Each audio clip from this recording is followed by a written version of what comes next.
Only in the Philippines. Wow, Philippines. 1 year sa daycare. 1 year sa kinder.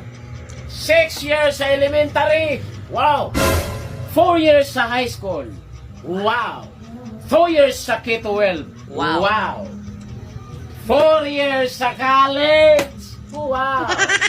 Total 18 years schooling. Pag-apply ng trabaho, pagkatapos mag-aral. Requirements. Diploma.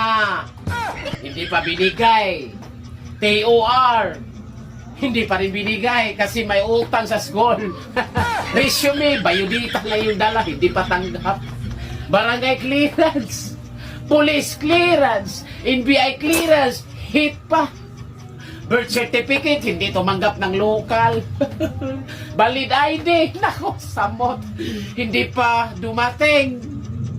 Medical certificate. Certificate. Drug test. Drug test. SSS number. PhilHealth. PhilHealth number. Pag-ibig number. Pag-ibig number. BIR number. BIR number. Aming pang number. With work experience. Kakagraduate pa nga lang with work experience. Tapos may pahabol pa. With pleasing personality. Nako, paano pagpangit ka. Di naman tayo Piolo Pascual. Sweldo. 435 minimum wage earner Cebu.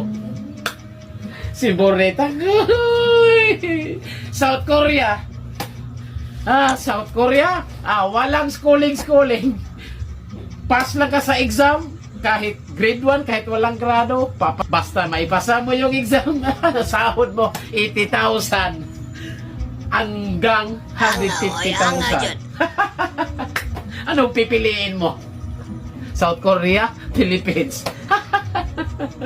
South Korea na lang tayo, mag-video na lang tayo. Hichime, kokoro, hanyo, chonon, sumnida. South Korea.